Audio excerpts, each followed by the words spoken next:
బట్టి, దేవుని యొక్క మహాకృపను బట్టి ఈ విధంగా మనం అందరం కలుసుకొని దేవుని మాటలు మనం నేర్చుకునేటప్పుడు దేవుడు మనల్ని కూడా సజీవ లెక్కలో ఉంచి తన యొక్క సహవాసానికి మనల్ని క్షేమంగా వచ్చినందుకు తండ్రి అయిన దేవునికి ప్రభుని యేసుక్రీస్తు పెట్టిన స్తోత్రాలు మీ అందరూ కూడా ప్రత్యేకంగా ఉండాలండి.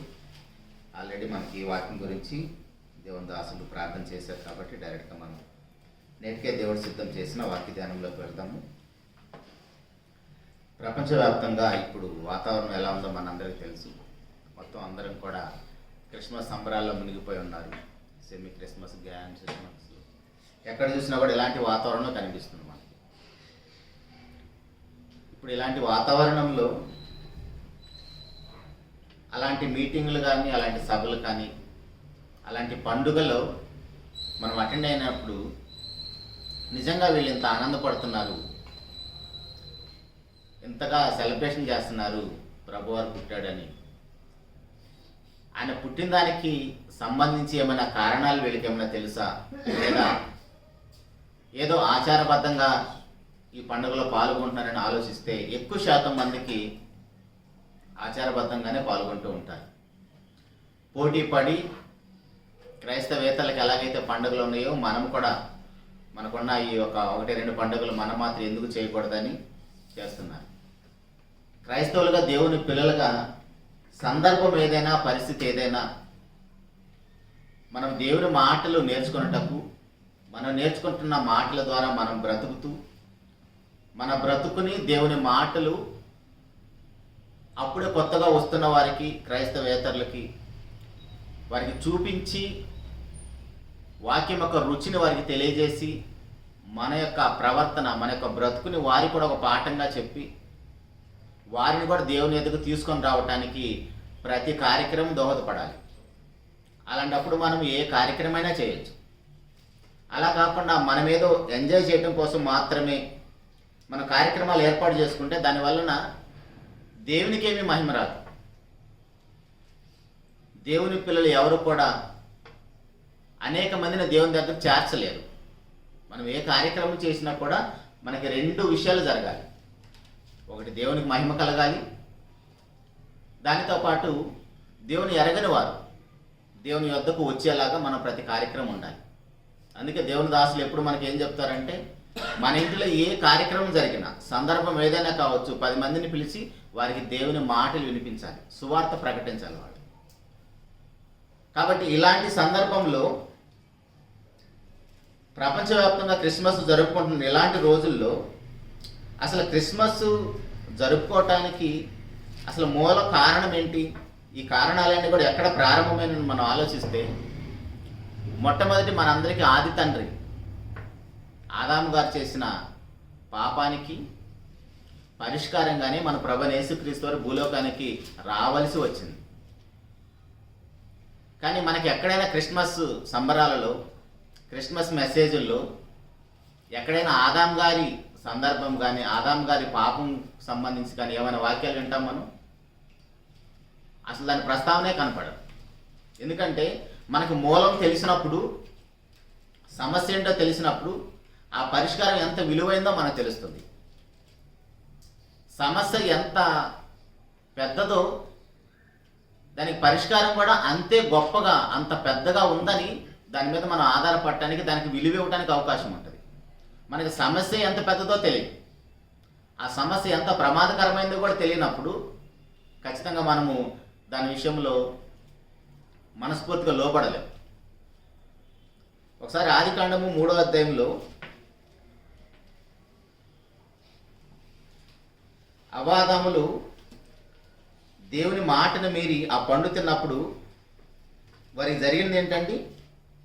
7వ వచనములో, ఆదికాండము 3వ అధ్యాయం 7వ వచనములో, అప్పుడు వారిద్దరి కన్నులు తెరవబడను, వారు తాము దిగంబరులమని తెలుసుకొని అంజూరపు ఆకులు కుట్టి తమకు కచ్చడములను చేసుకుని.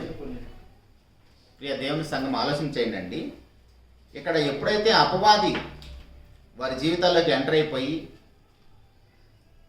నరులు కూడా దేవుని మాటను పక్కన పెట్టి అపవాది ఆలోచనకు, అపవాది మాటకు లోబడి ఆ పండు తింటే ఏం జరుగుతుందో చూద్దామని ఆజ్ఞ అతిక్రమించి ఆ పండు తిన్నారు. ఇప్పుడు పండు తిన్న వెంటనే వాళ్ళకి జరిగింది ఏంటి? వాళ్ళ కన్నులు తెరవబడ్డాయి. కన్నులు తెరవబడ్డ తర్వాత వాళ్ళకి ఏం కనపడింది? దేవుడు ఏమైనా కనపడ్డా? నరకం ఎంత భయంకరంగా ఉంటుందో కనపడిందా? పరలోక వైభవం ఎలా గొప్పగా ఉంటుందో ఆ మహిమ ఏమైనా చూసారా? ఏమీ చూడలేదు. ఏం చూశారు వాళ్ళు? వాళ్ళ దిగంబరాన్ని చూసుకున్నారు. దేవుని మాటను మీరితే, దేవుని ఆజ్ఞకు మనం లోబడకపోతే మన జీవితాల్లో కూడా జరిగేది ఇదే. దేవుణ్ణి విడిచి ఏదో మనం చెయ్యాలని పరిగెడుతూ ఉంటాము, కానీ మన జీవితంలో దేవుడు లేకపోతే ఇదిగో మన ఆది దంపతులు మనకు చెప్తున్న పాఠం అదే. చక్కగా దేవుడు ప్రతి చల్లపూట వచ్చి వారితో మాట్లాడుతూ ఉంటాడు, కానీ వాళ్ళు దేవుని మాటను పక్కన పెట్టేసి ముక్కు ముఖం తెలియని వాడు ఎవడో వచ్చి ఏదో చెబితే ఆ మాటకు లోబడిపోయి అదేంటో చూద్దామని ఆ నిర్ణయానికి వాళ్ళు తలదించారు. దానివల్ల వాళ్ళకి జరిగిన ప్రమాదం ఏంటంటే చూడండి, నిజానికి వాళ్ళు దేవుని మాట మేరనప్పుడు ఆదాము గారి యొక్క వివేకం కానీ ఆదాము గారి యొక్క బుద్ధి కానీ మనం ఆలోచిస్తే 2వ అధ్యాయము 22వ వచనంలో, ఆదికాండం 2వ అధ్యాయం 22వ వచనంలో, తరువాత దేవుడైన యెహోవా తాను ఆదాము నుండి తీసిన ప్రక్కటెముకను స్త్రీనిగా నిర్మించి ఆమెను ఆదాము నదుకు తీసుకొని వచ్చింది. అప్పుడు ఆదాము ఇట్లా నేను, నా ఎముకల్లో ఒక ఎముక, నా మాంసములో మాంసము, ఇది నరులలో నుండి తీయబడిన గనుక నారి అనబడును అని. చూడండి, ఆదాము గారు ఆజ్ఞ అతిక్రమించక ముందు ఆయన బుద్ధి ఎలా ఉందంటే, దేవుడు చెప్పకపోయినా సరే తన కళ్ళ ముందు ప్రత్యక్షమైన, అంతకుముందు ఎప్పుడు చూడని ఒక రూపం ఆయన ముందు ప్రత్యక్షమైతే దాన్ని పుట్టి పూర్వోత్తరాలు చెప్తున్నాడు. దేవుడు ఏమని చెప్పాడా? కానీ ఎప్పుడైతే ఆదాము గారు తప్పు చేశాడో, ఆజ్ఞ అతిక్రమించాడో, దేవునికి దూరం అయ్యాడో, 7వ వచనంలో 3వ అధ్యాయం 7వ వచనంలో వాళ్ళు జరిగిన పరిస్థితి ఏంటి? వాళ్ళ బుద్ధి ఎలా ఉందో చూడండి. వాళ్ళు దిగంబరులమని తెలుసుకొని అంజూరపు ఆకులు కట్టుకున్నారంట తమ దిగంబరాన్ని కాపాడుకోవటానికి, తమ యొక్క పాపాన్ని కప్పుకోవటానికి. మీరు ఆల్రెడీ చదువుకున్నవారు కదా, వీలైతే ఏ అని అడిగి చూడండి. అంజూరపు ఆకులు శరీరానికి తగిలితే ఏమవుతాయి? ఒకసారి ఇంటికి వెళ్ళిన తర్వాత, క్లాస్ అయిపోయి వెళ్ళిపోయిన తర్వాత ఒకసారి టెస్ట్ చేసి చూడండి. గూగుల్ని అడిగి చూడండి, ఏఐని అడిగి చూడండి, చార్జిపీట్ని అడిగితే చెప్తుంది. దురదగుండా ఆకు తెలుసు కదా మనకి, చర్మానికి తగిలితే ఏమవుతుంది?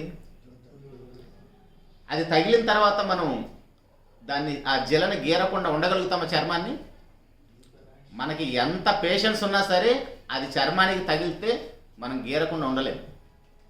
అలాంటిది ఈ ఆకు కూడా. అర్థమవుతుంది? ఈ అంజూరపు ఆకు శరీరానికి తగిలితే అక్కడ దద్దుర్లు, పుండ్లు వచ్చేస్తాయి. మరి అలాంటి తెలివి కలిగిన ఆదాము గారు పైన ఆజ్ఞ అతిక్రమించక ముందు తన కళ్ళ ముందు ప్రత్యక్షమైన ఆ రూపాన్ని బట్టి చక్కగా వివరించగలిగాడు. ఇప్పుడు వాళ్ళకు వచ్చిన ప్రమాదం విషయంలో, వాళ్ళకున్న దిగంబరం విషయంలో దాన్ని కప్పుకట్టడానికి మంచి నిర్ణయం తీసుకోవాలా, చెడు నిర్ణయం తీసుకోవాలా?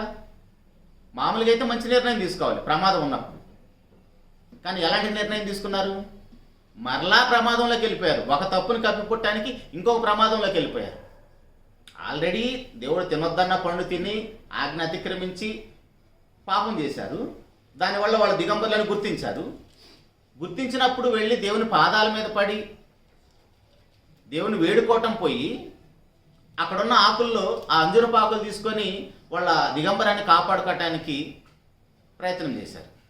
దానివల్ల ప్రమాదం జరిగిందంటే ఖచ్చితంగా ప్రమాదమే జరిగి ఉంటుంది. దానికి సంబంధించి మనకు రాయబడలేదు. కానీ ఎందుకు, ఒకవేళ మనం విన్నాం అంతకుముందు కొంతమంది దేవుని సేవకులు చెప్తుండగా, ఆకులు ఎంతకాలం ఉంటాయి, ఎండొస్తే వాడిపోతాయి కదా, కాబట్టి దేవుడు వచ్చేసి ఒక జంతువుని చంపి ఆ చర్మాన్ని ఇచ్చాడు, చర్మపు చొక్కాలు తొడిగించాడని విన్నాం. అది కొంతవరకు బాగానే ఉందనిపించింది. కానీ మనం ఆలోచిస్తే ఒక మనిషి చేసిన తప్పుకి, ఒక మనిషి చేసిన పాపానికి ఒక జీవి బలైపోవాల్సి వచ్చింది. చర్మం ఊరకనే దొరకదు కదా, చెట్టు ఆకులు తెంపుకొచ్చినట్టుగా చర్మం ఎలా దొరుకుతుంది? ఏదో ఒక జీవి చనిపోతేనే కదా. ఒక ఒక మనిషికి వారి యొక్క మొల చుట్టూ చుట్టాలంటే కనీసం ఒక పెద్ద జంతువు చనిపోవాలి, ఏదో ఒకటి చనిపోతే తప్ప ఆ చర్మం దొరకదు. అంటే ఆయన చేసిన పాపాన్ని కప్పిపుచ్చుకోవడానికి, ఆ పాపానికి పరిష్కారం ఒక జీవి బలైపోయింది. దానితో పాటు వాళ్ళ బుద్ధి ఎలా ఉంది, వారి చర్మాన్ని దేని వల్ల కాపాడుకోవాలో కూడా తెలియకుండా అయిపోయింది. వాళ్ళ బుద్ధి శూన్యం అయిపోయింది. వాళ్ళకి ఏది మంచో ఏది చెడో వివేకం లేకుండా పోయింది. కానీ అంతకుముందు అయితే పాపం చేయకముందు, ఆజ్ఞ అతిక్రమించకముందు చక్కగా ఆ రూపాన్ని బట్టి చక్కగా చెప్పేశాడు, నా ఎముకల్లో ఎముక నరుని తీయబడింది కాబట్టి నారి అని చెప్పగలిగాడు. కానీ ఇక్కడ ప్రమాదం పొంచి ఉన్నప్పుడు ఆ ప్రమాద విషయంలో పరిష్కారం వైపు అడుగులు వేయలేకపోయాడు. అలాంటి ఆదాము గారి పరిస్థితి ఆయన ద్వారా భూలోకములకు ప్రారంభమైన రోమిలికి రాసిన పత్రికలో మనందరికీ బాగా తెలిసిన మాట 5వ అధ్యాయము 12వ వచనంలో, రోమిలికి రాసిన పత్రిక 5వ అధ్యాయము 12వ వచనంలో, ఇట్లుండగా ఒక మనుషుని ద్వారా పాపము ద్వారా మరణమును లోకములో ఎలాగూ ప్రవేశించనో అలాగుననే మనుషులందరూ పాపం చేసినందున మరణం అందరికీ సంప్రాప్తమాయను. ఇక్కడ మనం కూడా చూడండి, ఆదాము పోలి పాపం చేసిన వారందరికీ కూడా మరణం వచ్చేసింది. మన క్రైస్తవ సమాజంలో చాలామంది ఆదాము గారు చేసిన ఆ పాపము మనకు కూడా సంక్రమించింది, జెనెటికల్గా బయలాజికల్గా మనకు కూడా సంక్రమించిందని చెప్పేవాళ్ళు ఉన్నారు. వీలైతే దాన్ని ఇంకోసారి మనం నేర్చుకుందాం. ఒక మాట చెప్తున్నాను, చట్టపరంగా మనుషులందరూ పాపులు, జెనెటికల్గా పాపులు కాదు. చట్టపరంగా ఎలా పాపులమో జెనెటికల్గా ఎలా పాపులం కాదో వీలైతే ఎప్పుడన్నా మనం నేర్చుకుందాం. ఎందుకంటే సమాజంలో ఎక్కువ శాతం మంది మనిషి జన్మతః పాపి అనే మాటే మనం వింటాం. మనం కూడా అదే బోధలో నుంచి వచ్చిన వాళ్ళము. ఎలా పాపులమో కాదో మనకు కూడా తెలియాలి. ఎందుకంటే మనం కూడా ఆదాము పోలి ఆయన చేసిన అతిక్రమాన్ని బట్టి మనం కూడా పాపము చేసి పాపులమయ్యాం. ఇప్పుడు ఆదాము గారికి పరిష్కారం ఎక్కడ దొరుకుతుందో మనుషులందరూ కూడా అక్కడే పరిష్కారం దొరుకుతుంది. కాబట్టి ఇలాంటి సమయంలో మనము మన సొంత నిర్ణయాలకు వెళ్లకుండా సామెతల గ్రంథము 3వ అధ్యాయం 5వ వచనంలో, సామెతల గ్రంథము 3వ అధ్యాయం 5వ వచనంలో, నీ స్వబుద్ధిని ఆధారం చేసుకొనకూడదు. ఒక ప్రమాదం వచ్చినప్పుడు ఎప్పుడు కూడా మనము దేవుని మీద ఆధారపడాలి, కానీ మన స్వబుద్ధిని ఆధారం చేసుకుంటే ఇదిగో ఆదాము గారి వల్లే అంజూరపు చెట్లు కట్టుకున్నట్టు అవుతుంది. ఒక తప్పును కప్పిపుచ్చడానికి మరొక తప్పులోకి పడిపోతున్నాం. మనం కూడా చూడండి, ఒక అబద్ధం ఆడినప్పుడు ఆ అబద్ధాన్ని కప్పిపుచ్చడానికి ఇంకా 4-5 అబద్ధాలు ఆడతారు. అదే నష్టం జరిగినా, దెబ్బలు తిన్నా, ఉన్న వాస్తవం ఏదో చెప్పేసామనుకోండి, అక్కడితో కట్ అయిపోతుంది. ఇక్కడ ఆదాము గారి పరిస్థితి కూడా అలాగనే ఉంది. కాబట్టి ప్రియ దేవుని సంగమా, దేవుని పిల్లగా ఎప్పుడు కూడా మనకి ఏదైనా ప్రమాదం వచ్చినా, సమస్య ఏదైనా దేవుని దగ్గరికి వెళ్తే పరిష్కారం దొరుకుతుంది. ఇప్పుడు ఆదాము గారు చేసిన ఆ పాపాన్ని బట్టి మనుషులందరూ కూడా, మనమందరం కూడా పాపులుగా అయిపోయాం. ఆదాము గారు చేసినట్టు, అంటే ఆదాము గారు ఎలాగైతే ఆజ్ఞ అతిక్రమించి పాపం చేశాడో మనం కూడా అదే కోవలో మనం కూడా పాపులం అయిపోయాం. ఇప్పుడు పాపం చేసిన ప్రతి ఒక్కడికి ఏమొచ్చింది? మరణం వచ్చింది. ఇప్పుడు పాపం చేసిన ప్రతి ఒక్కడికి మరణం వచ్చినప్పుడు మరణిస్తే మనం అక్కడికి వెళ్ళిపోతాం. పాపం వల్ల వచ్చే జీతం ఏంటి? మరణం. నరకానికి వెళ్ళిపోతాం. ఆ మరణం ఏంటి? సహజ మరణం కాదు, రెండవ మరణం, అది నరకం. ప్రకటన గ్రంథము 21వ అధ్యాయము 8వ వచనంలో ఉన్నమాట.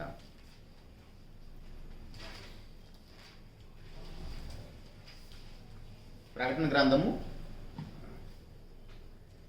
21వ అధ్యాయం 8వ వచనములో, పిరికివారును, అవిశ్వాసులను, అసహ్యులను, నరహంతకులను, వ్యభిచారులను, మాంత్రికులు, విగ్రహారాధికులను, అబద్ధికులు అందరూ అగ్ని గంధకములో మండు గుండములో పాలు పొందురు. ఇది రెండవ మరణం. ఇప్పుడు ఆదాము గారు పాపం చేసినప్పుడు, ఆజ్ఞ అతిక్రమించినప్పుడు వచ్చిన మరణం ఏం మరణం? సహజ మరణము వచ్చింది. ఈ రెండవ మరణం కూడా వచ్చింది. కాబట్టి ఆయన చేసిన పాపాన్ని బట్టి ఆ శాపం మనందరికీ వచ్చేసింది. ఆ మరణంలో మనం కూడా పాలు పొందాం. అయితే ఈ రెండో మరణము, ఆయన ఆదాము గారు పాపం చేసిన వెంటనే చనిపోలేదు. దేవుడి నుంచి దూరం అయిపోయాడు.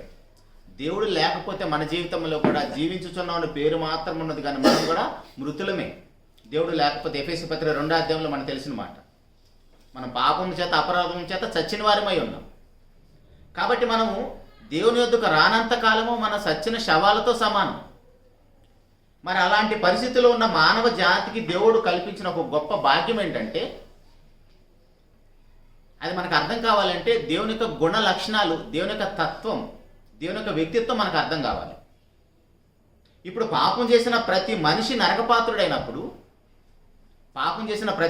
నరకపాత్రుడైనప్పుడు దేవుని లక్షణాలలో మన అందరికీ బాగా తెలిసిన లక్షణం ఏంటిది? ప్రేమ. దేవుడు ఎలాంటి వాడండి? ఆయన ప్రేమాస్వరూపి.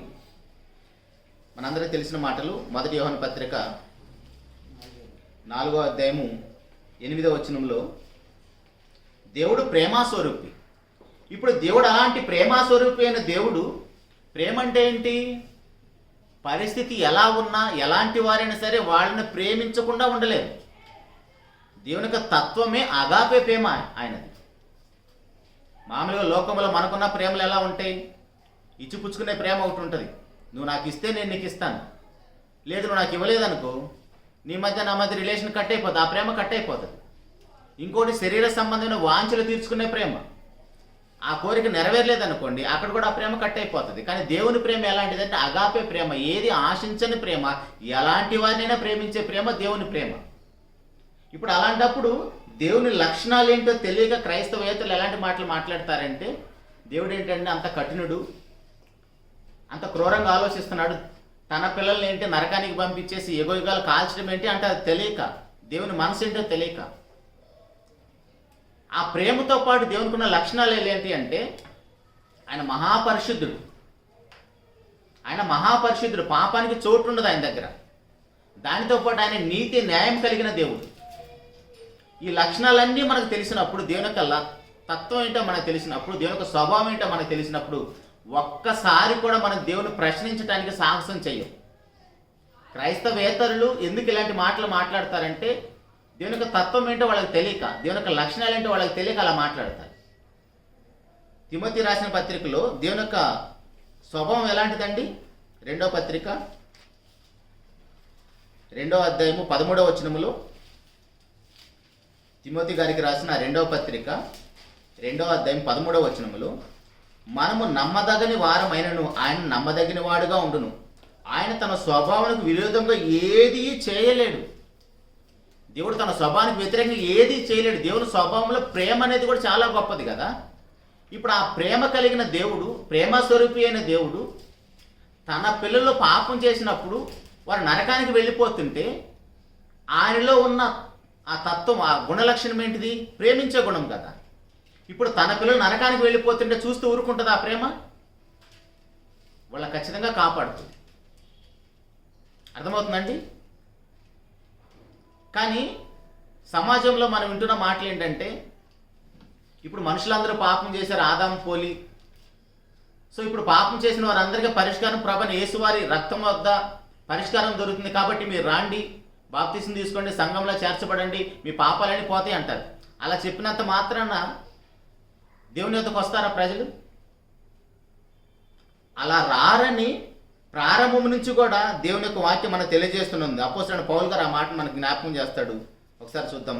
కొరింథీయులకు రాసిన 1వ పత్రిక 1వ అధ్యాయము 18వ వచనంలో, కొరింథీయులకు రాసిన 1వ పత్రిక 1వ అధ్యాయం 18వ వచనంలో, మనమేంటి పరిష్కారం ప్రభు యొద్ద ఉంది రాండి అంటే సమాజం ఏమంటుంది? ఆయన ఎవరో 2000 సంవత్సరాల క్రితం చనిపోయాడంట, అప్పుడెప్పుడో ఆయన చనిపోతే ఇప్పుడు నేను చేసిన పాపానికి పరిష్కారం ఎలా దొరుకుతుందని మనల్ని హేళన చేస్తున్నారు. ఎందుకు అలా హేళన చేస్తున్నారు? సువార్త అంటే ఏంటో వాళ్ళకి అర్థం కాక. 18వ వచనంలో, సిలువను గూర్చిన వార్త నశించుచున్న వారికి వెర్రితనము గాని రక్షించబడుచున్న మనకు దేవుని శక్తి. ఇప్పుడు రక్షించబడే వాళ్ళకి సువార్త అంటే ఏంటో అర్థమవుతుంది. అలా కాకుండా సిలువను గూర్చిన వార్త నశించుచున్న వారికి ఎందుకు వెర్రితనంగా ఉంటుంది? ఇది ఇలాగనే ఉంటుంది. ఆయన ఎవరో 2000 సంవత్సరాల క్రితం చనిపోయాడంట. ఆయన కార్చిన రక్తం ఇప్పుడు నేను చేసిన పాపానికి పరిష్కారం ఎలా దొరుకుతుందని నేటికి ప్రశ్నిస్తూనే ఉంది క్రైస్తవ సమాజాన్ని, అప్పటి నుంచి ఇప్పటి వరకు కూడా. ఇప్పుడు దానికి మన దగ్గర సరైన ఆన్సర్ అనేది లేకపోతే మనం ఎవరిని కూడా దేవుని యొద్దకు తీసుకొని రాలేము, ప్రభు సిలువ యొద్దకు వాళ్ళని చేర్చలేము. కాబట్టి ఖచ్చితంగా మనకు తెలియాలి, ఆ సువార్త విలువేంటో మనకు తెలియాలి, ఆ సువార్తలో ఉన్న దేవుని శక్తి ఏంటో మనకు అర్థమైతే, అది మనం అనుభవిస్తే, రుచి చూచి ఎరిగితే అప్పుడు వెళ్ళి మనం ప్రకటిస్తాం. మనం ప్రకటించిన ఆ సువార్తను బట్టి వాళ్ళు ప్రభు యొద్దకు వస్తారు, సిలువ యొద్దకు వస్తారు. ఊరికే దేవుని నమ్ముకోండి, లేదా యేసు ప్రభు మీకోసం చచ్చిపోయాడంటే ఆయన ఎవరు నా కోసం చచ్చిపోవడానికి అంటారు. కాబట్టి మనకేం అర్థం కావాలంటే, యేసుక్రీస్తు ప్రభు యొక్క బలియాగం మనకు అర్థం కావాలంటే, పాపం ఎలా ప్రారంభమైందో మనకు అర్థం కావాలి, ఆ పాపానికి పరిష్కారం ఏంటో మనకు అర్థం కావాలి, దేవుని యొక్క గుణ లక్షణాలు మనకు అర్థం కావాలి. ఇప్పుడు ఆదాము గారు ఎలాంటి వాడంటే మానవ జాతి మొత్తానికి ఒక కెప్టెన్ లాంటి వాడు. మానవ జాతి మొత్తానికి ఆయన ప్రాతినిధ్యం వహించిన ఒక అధిపతి. ఇంగ్లీష్లో ఫెడరల్ హెడ్ అంటారు. ఫెడరల్ హెడ్ అంటే ఆ గుంపు మొత్తానికి, ఆ జాతి మొత్తానికి ఆయన ప్రాతినిధ్యం వహిస్తాడు. ఇప్పుడు మనకు ఆ విషయం బాగా అర్థం కావాలంటే, అప్పుడప్పుడు మనకి న్యూస్ మీడియాలో మనం వింటున్న వార్త ఏంటంటే, భారతదేశంలో ఉన్న ప్రతి మనిషి మీద 1 లక్ష రూపాయలు అప్పు ఉంది అంటున్నారు. మనం ఎప్పుడు అప్పు చేసాం? సెంట్రల్ బ్యాంక్ దగ్గర, వేరే వేరే దేశాల దగ్గర మనం ఎప్పుడు అప్పు చేసాం? కానీ మన అందరి మీద కూడా అప్పు ఉందంట. ఎలాగూ? మన దేశానికి ఎవరైతే ప్రతినిధి ఉన్నాడో, ప్రధానమంత్రి ఉన్నాడో, ఆయన ఎక్కడెక్కడ అప్పులు చేసినా ఆ అప్పులన్నీ కూడా మన మీద కూడా పడతాయి. అర్థమవుతుందా? ఆయన ఏదైనా మేలు చేశాడు అనుకోండి, పలానా దేశం సాధించిందని చెప్తారు. మనకి ఇంకా బాగా అర్థం అవ్వాలంటే, మనందరికి బాగా ఇష్టమైన ఆట క్రికెట్. 2011లో మనకి వరల్డ్ కప్ వచ్చింది కదా, సుమారు 37 సంవత్సరాల తర్వాత ఏమో. ఆ వరల్డ్ కప్ వచ్చినప్పుడు ధోని గారు లాస్ట్ 6 కొట్టాడు.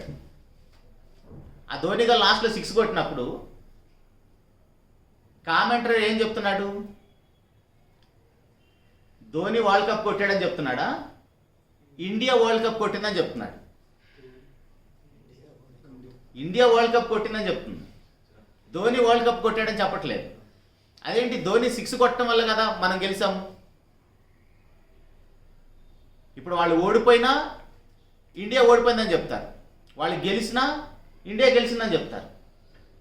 మొన్న మహిళల క్రికెట్లో కూడా ఒక చూసాం మన ఆ వార్తలు కూడా.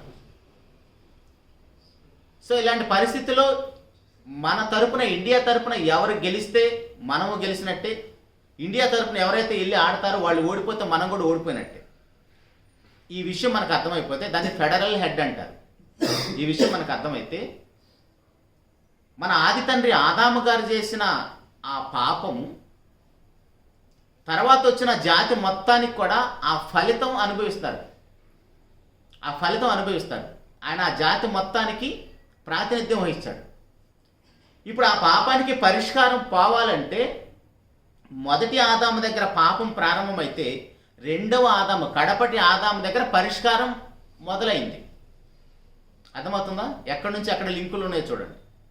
మొదటి ఆదాము దగ్గర పాపం ప్రారంభమైతే పరిష్కారం కడపటి ఆదాము దగ్గర మొదలైంది.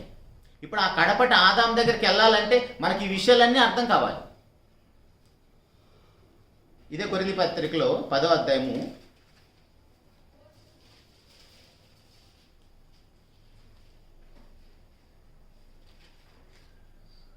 15వ అధ్యాయం 45వ వచనంలో,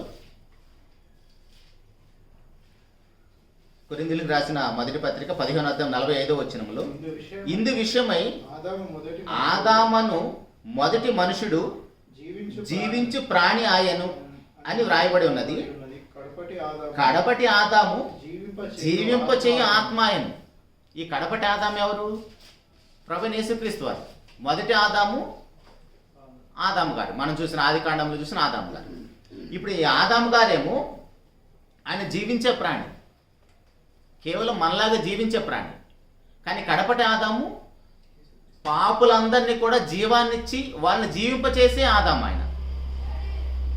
ఇప్పుడు మొదటి ఆదాము దగ్గర పాపం చేసిన వాళ్ళందరికీ ఆయన ఎలాగైతే కెప్టెనో ప్రాతినిధ్యం వహించాడో, పాపులందరికీ పరిష్కారం కోసం కడపటి ఆదాము వచ్చాడు కాబట్టి ఈయన రక్తము మనుషులందరి పాపాన్ని తుడిచివేస్తుంది.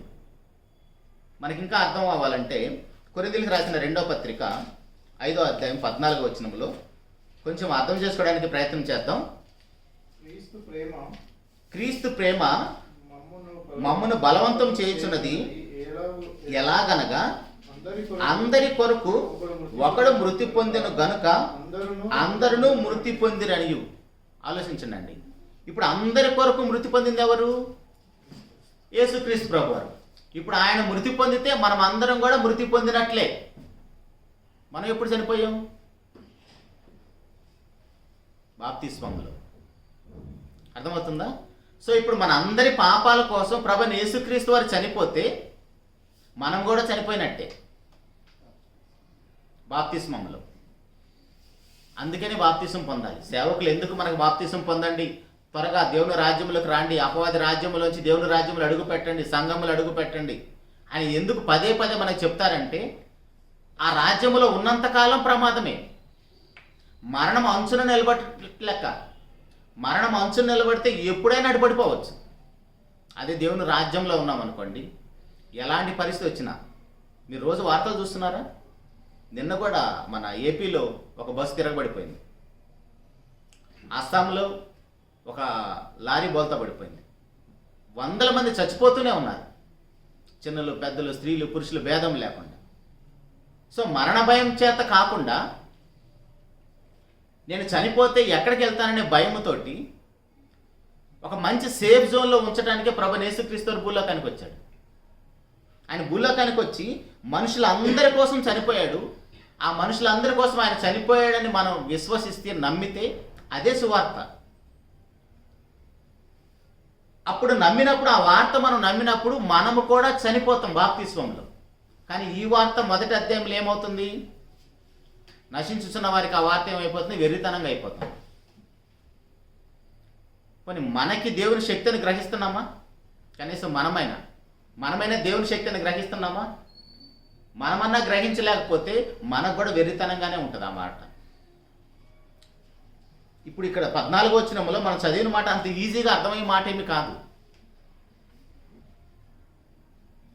క్రీస్తు ప్రేమ మమ్మల్ని బలవంతం చేస్తున్నది. ఎందుకు బలవంతం చేసింది? ఎలాగనగా, అందరి కొరకు ఒకడు మృతి పొందిన కనుక అందరూ మృతి పొందిరనియు. ఒకసారి 18వ వచనం కూడా చూడండి. అదేమనగా, దేవుడు వారి అపరాధములను వారి మీద మోపక. చూడండి, ఇందాక మనం మాట్లాడుకున్నట్టుగా దేవుని లక్షణాల్లో ప్రేమ ఉన్నది. ఇప్పుడు వాళ్ళ అపరాధాలు వాళ్ళ మీద మోపారనుకో, మనుషులందరి మీద మోపారనుకోండి, వాళ్ళు ఎక్కడికి వెళ్ళాలి? నరకానికి వెళ్ళిపోవాలి. కానీ దేవుడు ప్రేమమయుడు కదా. ఆ ప్రేమమయుడైన దేవుడు వాళ్ళ నరకానికి పంపించడం ఇష్టం లేక వారి అపరాధములన్నీ వాళ్ళ మీద మోపక క్రీస్తునందు లోకంలో తనతో సమాధానపరుచుకున్నాడు. ఎందుకు మన మీద మన పాపం మోపలేదో తెలుసా? మనం చనిపోతే నరకానికి వెళ్ళిపోతాం, అక్కడి నుంచి మనకు పరిష్కారం దొరకదు. కాబట్టి ఆ శిక్ష మన మీద వేయకుండా వారి అపరాధములు వారి మీద మోపక క్రీస్తునందు లోకంలో తనతో సమాధానపరుచుకుంటున్నాడు. అదే సువార్త అంటే.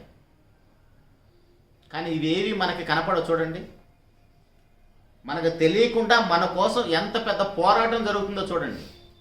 దేవుడు మన ఎడల ఎంత ప్రేమ కలిగి ఉన్నాడో చూడండి. మనమేమో తెలిసి తెలియక వయసు వచ్చినప్పటి నుంచి ఎన్ని నేరాలు, ఎన్ని ఘోరాలు, ఎన్ని పాపాలు చేసి ఉంటాము. కళ్ళతో కానీ, చేతులతో కానీ, కాళ్ళతో కానీ, మన ఆలోచనలో కానీ ఎన్ని చేసి ఉంటామో వాటన్నిటికీ ఎప్పుడో మనం చనిపోయి నరకానికి వెళ్ళిపోవాల్సింది. కానీ ఆ అపరాధములన్నీ మన మీద మోపకుండా తన ప్రియ కుమారుడి మీద మోపాడంట. 19వ వచనంలో, 21వ వచనంలో అదేమనగా, మన యందు దేవుని నీతి అగునట్లు, మనం ఆయన యందు దేవుని నీతి అగునట్లు పాపమెరుగని ఆయన మన కోసం పాపముగా చేసిన. అది క్రిస్మస్ అంటే. కానీ మన క్రిస్మస్ అనగానే ఏదో పశువులు పాకెళ్ళేసి దాని చుట్టూ లైటింగ్లు వేసి ఫోటోలు దిగి ఎంజాయ్ చేస్తాం, దాని స్టేటస్లు పెడతాం. అది చేయొద్దని అంటలేదు, కానీ దీని వెనకాల ఎంత పెద్ద ప్రమాదం ఉందో చూడండి. ఎలాంటి భయంకరమైన పరిస్థితులు ఉన్నాయో చూడండి. 21వ వచనం మరలా చూడండి. ఎందుకనగా మనం ఆయన యందు దేవుని నీతి అగునట్లు పాప మెరుగని ఆయనను మన కోసం పాపముగా చేశాను. పాప మెరుగని ఆయనను మన కోసం పాపంగా చేశాడంటే ఇప్పుడు మామూలుగా ప్రభువైన యేసుక్రీస్తు వారు మహాపరిశుద్ధుడు.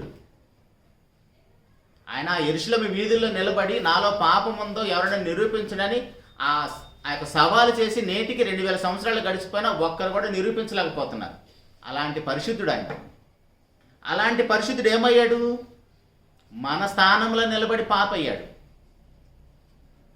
అర్థమవుతుందా? అది నమ్మితే అది సువార్త.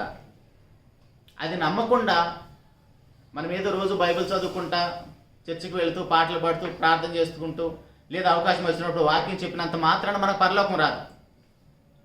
ఇది నమ్మాలి. ఆయన మహాపరిశుద్ధుడు. అంతటి మహాపరిశుద్ధుడు నా స్థానంలో నిలబడి నా ప్రతి పాప భారాన్ని ఆయన భుజాల మీద వేసుకొని మనలందరినీ కూడా విమోచించాడంట.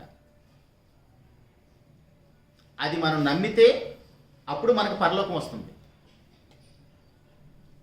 కానీ మన క్రిస్మస్లో ఇలాంటి వాతావరణం ఏమీ కనపడదు. ఆయన పుట్టాడు, ఆయన పుట్టాడు, ఆయన పుట్టడం మంచిదే. ఆయన పుట్టాడు, 25 పుట్టాడు అన్న సంగతి పక్కన పెట్టేస్తే ఆయన పుట్టడం వల్ల మనందరికీ విమోచన క్రయధనం లభించింది. ఆ పాపానికి అయ్యే వెల ఎంతో మన వల్ల కాదు, మనం చెల్లించలేము. అలాంటి పాపానికి అయ్యే వెల ఆయన చెల్లించడానికే, చనిపోవటానికే పుట్టాడు. చూడండి, చనిపోవటానికే పుట్టడం ఏంటి అసలు? అలాంటి వార్త వింటాం మనం క్రిస్మస్ మెసేజ్ల్లో. ఎవరి నోట చూసినా సరే హ్యాపీ క్రిస్మస్, హ్యాపీ క్రిస్మస్. ఏంటా హ్యాపీ? నీ కోసం ఆయన చచ్చిపోవడానికి వచ్చాడు. నీ కోసం చచ్చిపోవటానికి పుట్టాడు. చచ్చిపోవటానికి పుట్టిన ఆయన మనం ఏంటి హ్యాపీ క్రిస్మస్ అనుకుంటున్నాం? నిజంగా హ్యాపీనే. దేనికి? మనం చనిపోతే నరకపాత్రులు, కానీ మన స్థానంలో ఆయన చనిపోతే ఆయనతో పాటు మనం కూడా పరలోకానికి వెళ్తాం, దేవుడు లోకానికి వెళ్తాం. అదొక హ్యాపీ. ఇప్పుడు పాప విమోచన మనకు లేకుండా, మన బాప్తిసం పొందకుండా, దేవుని రాజ్యంలో అడుగు పెట్టకుండా, సువార్త విలువను మనం గుర్తించకుండా హ్యాపీ క్రిస్మస్ అంటే అది మనకి హ్యాపీ అనా? అది మనకి హ్యాపీ కాదు. సో మన ఆ ఆనందంలో పాలు పొందాలంటే ఖచ్చితంగా మనం బాప్తిసం పొందిన వారమై ఉండాలి.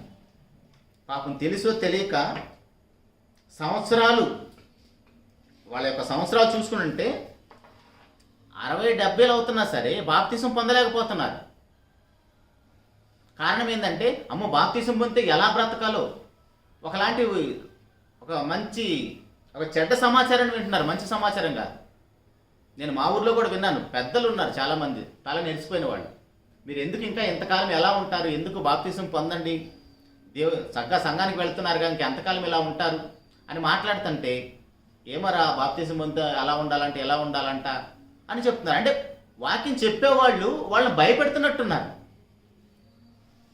వాక్యం చెప్పేవాళ్ళు భయపెడుతున్నారు. ఇష్టపూర్వకంగా పరిగెత్తుకుంటూ రావాలి.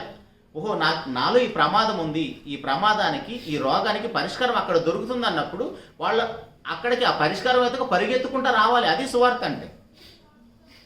కానీ సువార్త చెప్పేవాళ్ళు ఏంటంటే ఆ ప్రమాదం నుంచి వాళ్ళు తప్పించుకున్న మార్గం వైపు అడుగులు వేయలేకపోతున్నారు.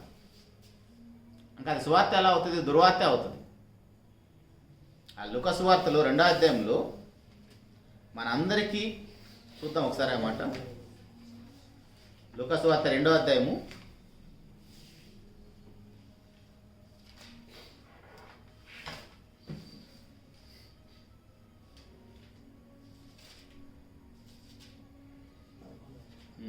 10 నుంచి.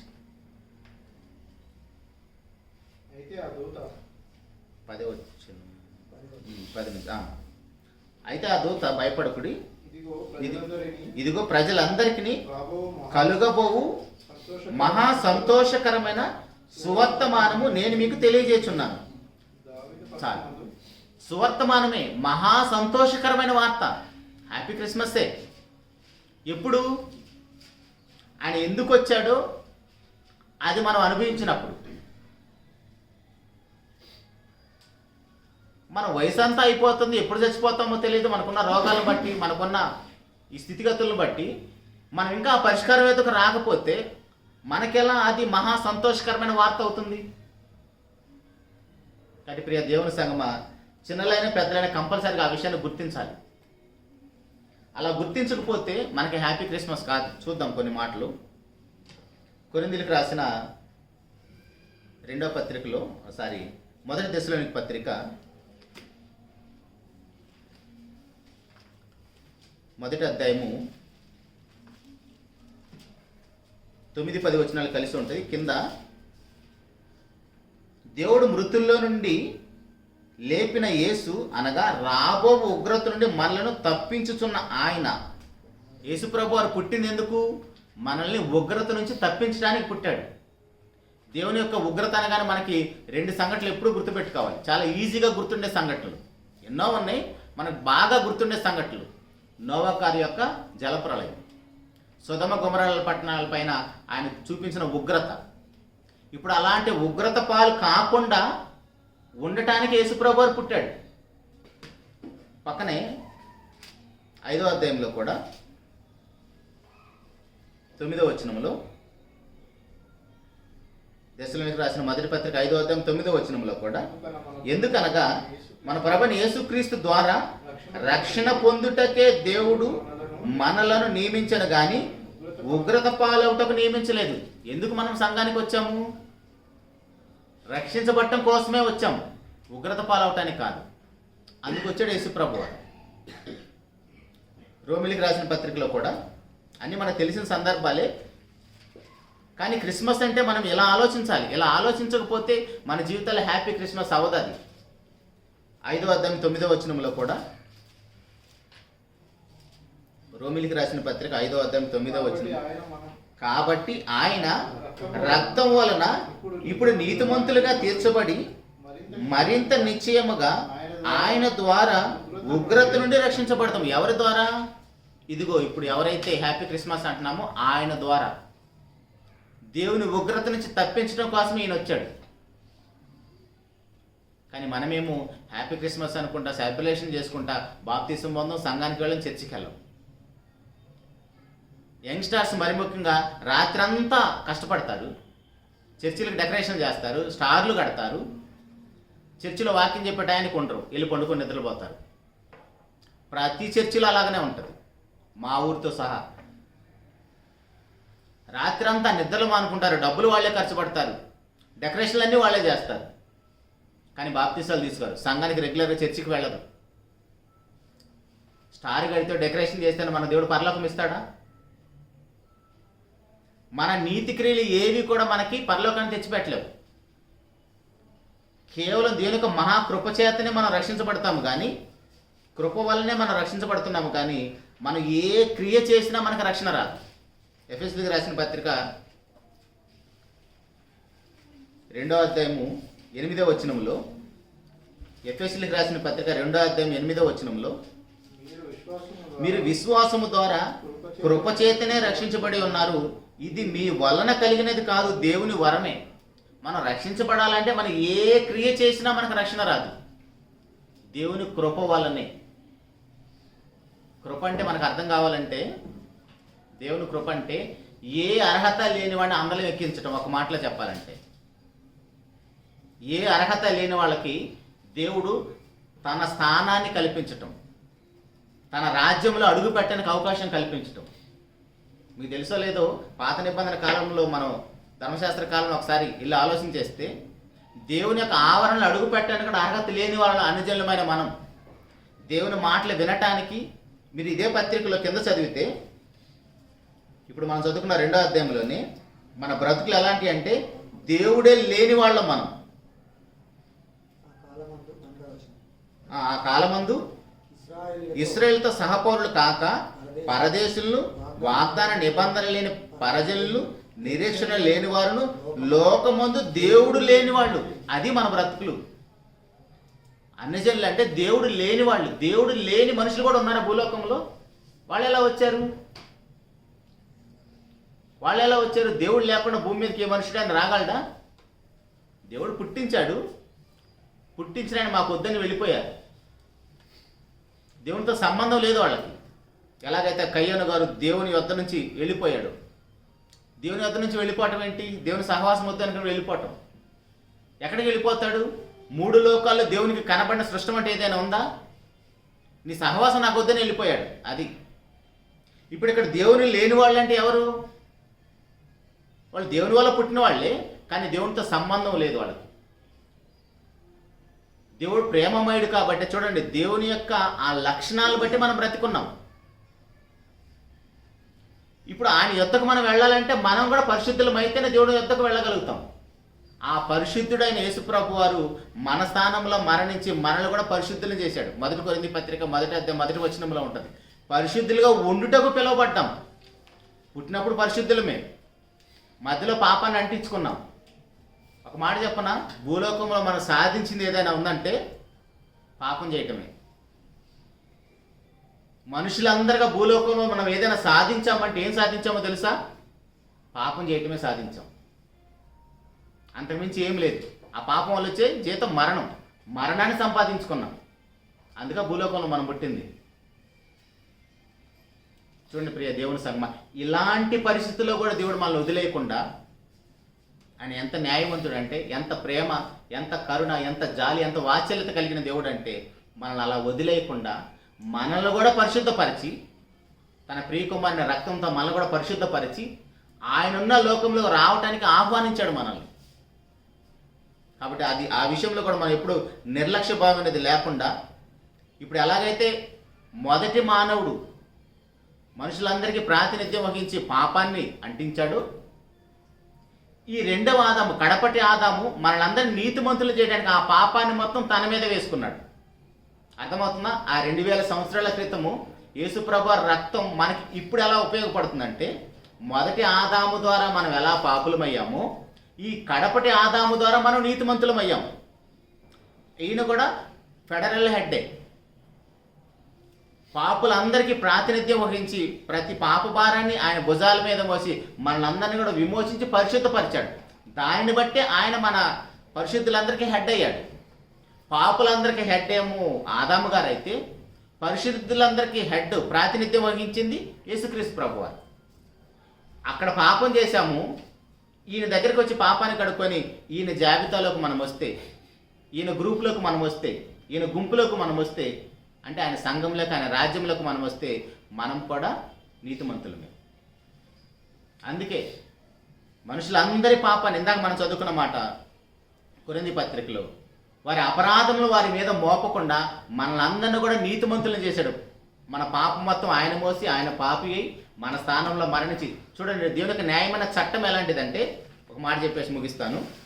దేవుని న్యాయమైన చట్టం ఎలాంటిదంటే, ఇప్పుడు పాపం చేసిన వాడు శిక్ష అనుభవించకుండా ఆ పాపం ఎలా పరిష్కారం అవుతుంది?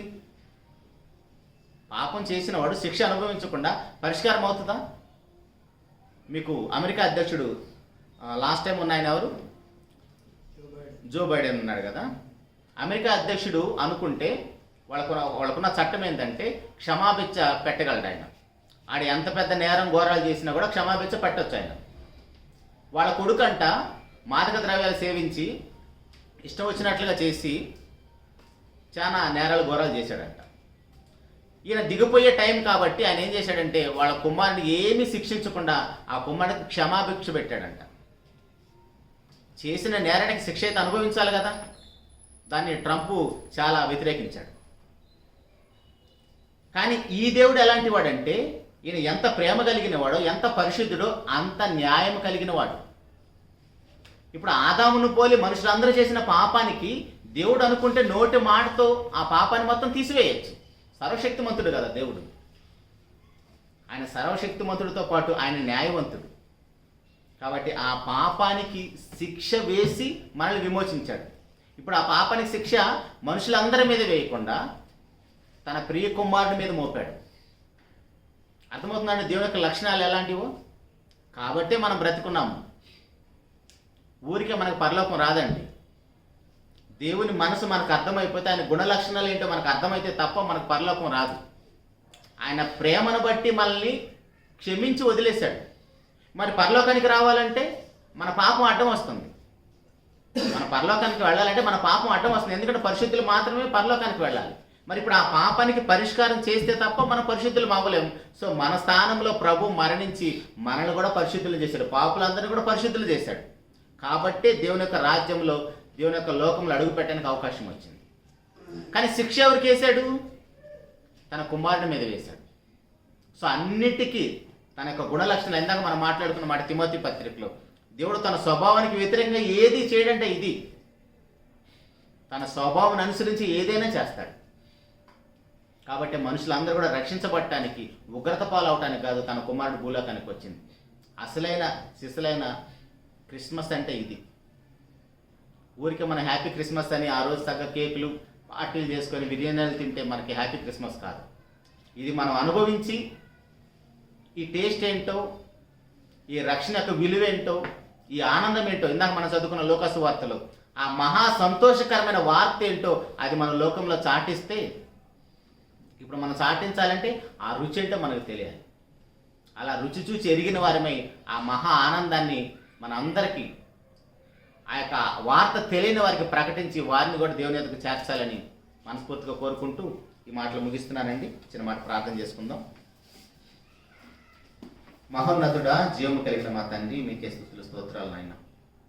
ఇంతవరకు మమ్మల్ని అందరినీ ప్రేమించి మీ కృపలో భద్రపరిచి, కొన్ని విలువైన మాటలతోనైనా మమ్మల్ని అందరినీ హెచ్చరించి బలపరిచి, మా ఆది తండ్రి నాయన ఆదాము గారు చేసిన పాపాన్ని బట్టి ఆయన బాటలోని మేమందరం కూడా తండ్రి పాపం చేసి నరకపాత్రలమైనప్పుడు మమ్మల్ని అందరం కూడా తండ్రి ప్రేమించి మా ప్రతి పాప భారాన్ని నాయన మీ యొక్క ప్రియ కుమారుని భుజాల మీద వేసి తండ్రి మమ్మల్ని అందరూ కూడా విమోచించి మా పాపాన్ని కడిగి వేసి మమ్మల్ని అందరూ కూడా తండ్రి పరిశుద్ధుల జాబితాలో చేర్చిన ఆయన, శిక్ష ఏమో మీ కుమారునికి తండ్రి, రక్షణ ఏమో మాకు తండ్రి. అందుని బట్టి స్తోత్రాలు నాయన. మీ యొక్క ప్రియ కుమారుడు కేవలం మా పాపాల కోసమే చనిపోవటానికే పుట్టాడు తండ్రి. ఆయన చనిపోకపోతే తండ్రి, మా పాప భారాన్ని ఆయన అనుభవించకపోతే తండ్రి, మా పాపానికి అయ్యే ఆ విమోచన క్రయధనం ఆయన చెల్లించకపోతే మేము అందరం కూడా నరకపాత్రులమే తండ్రి. అలాంటి పరిస్థితుల్లో మమ్మల్ని విడిచిపెట్టక నాయన, మేమందరం కూడా బాప్తిస్మము ద్వారా ఆయన మరణంలో పాలు పొంది ఆ సువార్తను మేము అంగీకరిస్తే మాకు కూడా తండ్రి నిత్య జీవాన్ని ఇస్తాను వాగ్దానం చేసేవాడిని బట్టి స్తోత్రం తండ్రి. సువార్తను అంగీకరించి మీ యొద్దకు వచ్చిన అనేక మంది పిల్లలు తండ్రి, మీ పిల్లలందరినీ తండ్రి, వారు ఏ మాట అయితే విన్నారో, ఏ వాక్యానైతే రుచి చూచి ఎరిగారో తండ్రి, అది మాలోనే పెట్టుకోకుండా తండ్రి అనేక మందికి ఆ మహా సంతోషకరమైన వార్తను లోకములో ప్రకటించి అనేక మందిని తండ్రి మీ యొద్దకు చేర్చే జాబితాలో మేమందరం ఉంటే కృపను అనుగ్రహించింది తండ్రి. కానీ ఈ సమయంలో మీ మాటలను మీ బిడ్డలందరినీ బట్టి స్తోత్రం తండ్రి. విన్న మాటలు తండ్రి మీ బిడ్డల హృదయాల్లో ఫలించాలని కృపను అనుగ్రహించిన తండ్రి. అలుకుడే నేను మీ బిడ్డలకు అర్థమయ్యే విధంగా బోధించానో లేదో నాకు తెలియదు తండ్రి. నన్ను కూడా తండ్రి ఉన్నతంగా మీకు వాక్యంతో నడిపించండి తండ్రి. ప్రతి మాట నాకు అర్థం చేయించండి తండ్రి. నేను బ్రతుకుతూ నా కుటుంబాన్ని బ్రతికిస్తూ శరీరంలో ఉన్నంతకాలం తండ్రి మీ మాటలు వివరించిన కృపను అనుగ్రహించమని ఈ సంఘానికి తండ్రి నాయకులుగా నిలబెట్టిన అన్నగారిని బట్టి స్తోత్రం తండ్రి. అన్నగారికి ఇచ్చిన ఆరోగ్యాన్ని బట్టి ఆయుష్ని బట్టి స్తోత్రం తండ్రి. సంఘంలో ఉన్న పెద్దలను బట్టి స్త్రీలు పురుషులు తండ్రి అందరిని బట్టి స్తోత్రాలు తండ్రి. మీ బిడ్డలు అందరూ కూడా తండ్రి మీ యొక్క రాజ్య వ్యాప్తిలో వారి వంతు వారు పాటుపడి అనేక మందిని తండ్రి మీ ఎద్దకు చేర్చడం కృపను అనుగ్రహించమని చిత్తమైతే తండ్రి ప్రభు రాకడ ఆలస్యమైతే ఇంకా శరీరాలు ఉంటాయి తండ్రి. మరొక శుక్రవారం కూడా తండ్రి ఈ విధంగా కలుసుకొని విలువైన మాటలు వినట కృపను అనుగ్రహించమని సమస్త మహిమ ఘనత ప్రభావాలు మీకు ఆరోపిస్తూ మీకు ప్రియ కుమారుడు మా ప్రభు యేసుక్రీస్తు వారి ఘనమైన నామములోని ప్రార్థించి అడిగి పొందుకొని ఉన్నాము తండ్రి. అందరికి వందనాలండి.